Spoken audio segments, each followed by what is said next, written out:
Hello, my darling, and welcome to today's story time.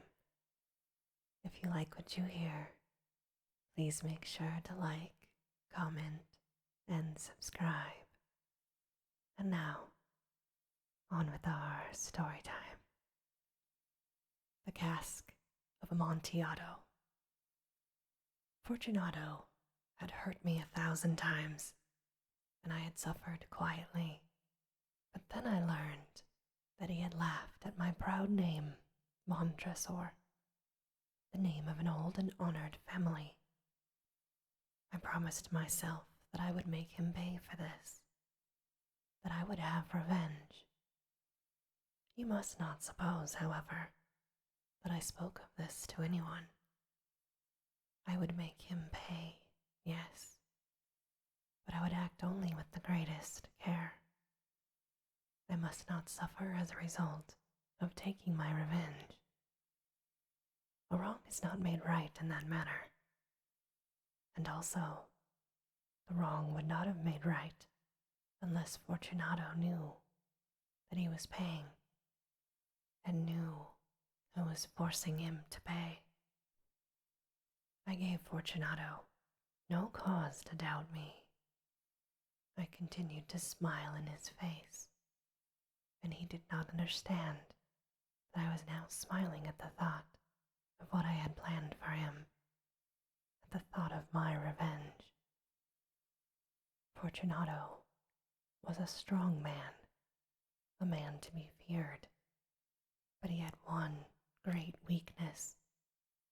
He liked to drink good wine, and indeed he drank much of it. So he knew a lot about fine wines, and proudly believed that he was trained in all of them. I too knew old wines well, and I bought the best I could find. And wine, I thought, wine would give me my revenge. It was almost dark one evening in the spring when I met Fortunato in the street, alone. He spoke to me more warmly than was usual, for already he had drunk more wine than was good for him. I acted pleased to see him, and I shook his hand as if he had been my closest friend. Fortunato, how are you? Montresor, good evening, my friend. My dear Fortunato, I am indeed glad that I have met you. I was just thinking of you, for I have been tasting my new wine. I have bought a cask of a fine wine, which they tell me is Amontillado. Amontillado? That's quite impossible. I know. It does not seem possible. As I could not find you, I was just going to talk to Lucrezi. If anyone understands wines, it is Lucrezi. He will tell me. Lucrezi, he does not know one wine from another. Yes, but they say he knows as much about wines as you know. Oh, ho. Come then, let us go, he said. Go where? Well, to your vaults, Montresor, to taste the wine. No, my friend, no. I can see you are not well, and the vaults are cold and wet. I do not care, he said. Let us go. I'm well enough. The cold is nothing. Amontillado, someone is playing games with you. And Lucrezi, Lucrezi knows nothing about wines. Nothing at all. As he spoke, Fortunato took my arm, and I allowed him to hurry me to my great stone palace, where my family, the Montresors, had lived for centuries. There was no one at home now. I had told the servants that they must not leave the palace, as I would not return until the following morning, and they must care for the place This, I knew, was enough to make it certain that they would leave as soon as my back was turned. I took down from the places on the wall 2 brightly burning lights. I gave one of these to Fortunato, and I led him to a wide doorway. There we could see the stone steps going down into the darkness. Asking him to be careful as he followed, I went down before him, down under the ground, deep under the old walls of my palace. We came finally to the bottom of the steps and stood there a moment together. The earth which formed the floor was cold and hard. We were entering the last resting place of the dead of the Montresor family. Here, too, we kept our finest wines, here in the cool, dark, still air under the ground. Fortunato's step was not sure, because of the wine he had been drinking. He looked uncertainly around him, trying to see through the rich darkness which pushed in around us. Here, our brightly burning lights seemed weak indeed, but our eyes soon became used to the darkness. We could see the bones of the dead lying in large piles along the walls. The stones of the walls were wet and cold. From the long row of bottles which were lying on the floor among the bones, I chose one which contained very good wine. Since I did not have anything to open the bottle, I struck the stone wall with it and broke off the small end. I offered the bottle to Fortunato.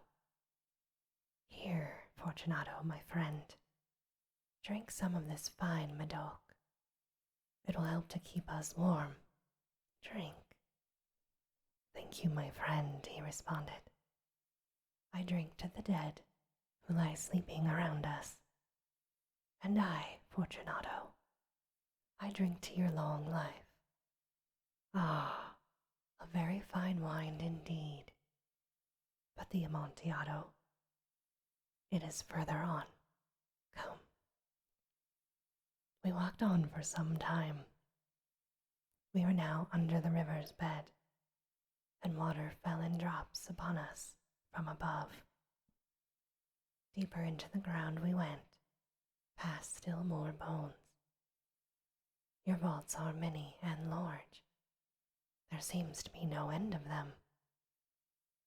We are a great family, Fortunato, and an old one, but it is not far now. I can see you're trembling with the cold. Come, let us go back before it's too late. No, no, no.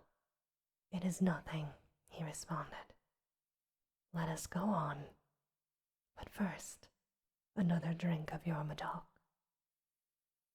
I took up from among the bones another bottle. It was another wine of a fine quality. Again I broke off the neck of the bottle. Fortunato took it and drank it all without stopping for a breath. He laughed and threw the empty bottle over his shoulder. We went on, deeper and deeper into the earth. Finally we arrived at a vault in which the air was so cold and heavy that our lights almost died. Against 3 of the walls there were piles of bones higher than our heads. From the 4th wall, someone had pulled down all the bones, and they were spread all around us on the ground. In the middle of the wall was the opening into another vault, if I can call it that. It was a little room, about 3 feet wide, 6 or 7 feet high, and perhaps 4 feet deep.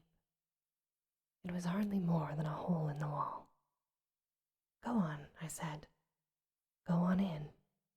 The Amontillado is in there. Fortunato continued to go forward, though uncertainly.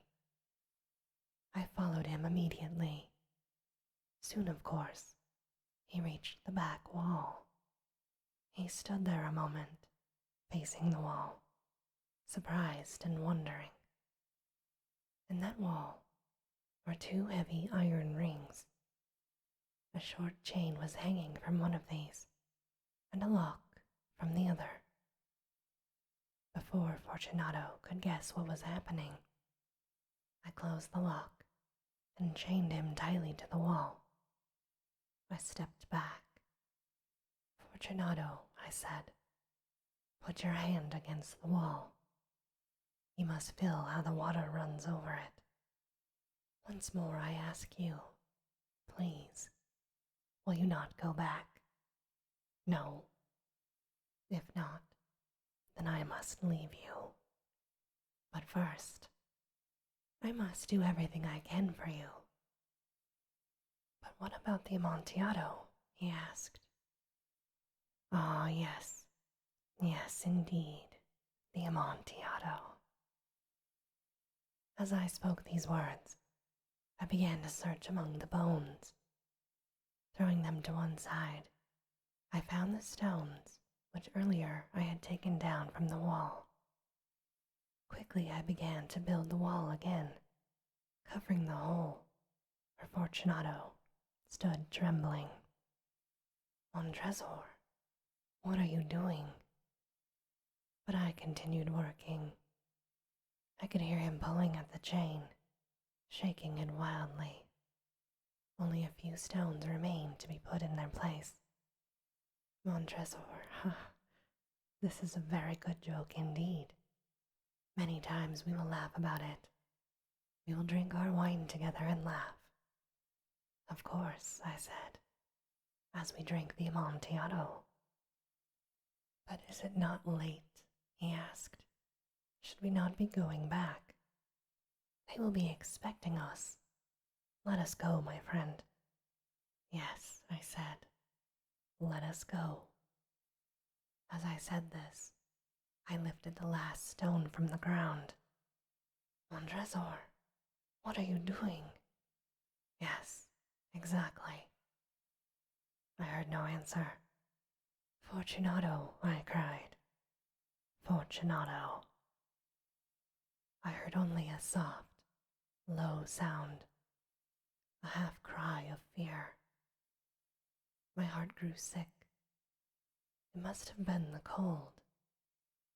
I hurried to force the last stone into its position, and I put the old bones again in a pile against the wall. For half a century now, no human hand has touched them, and may he rest in peace.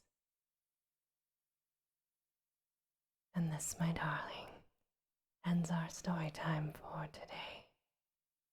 As always, I hope that you have very sweet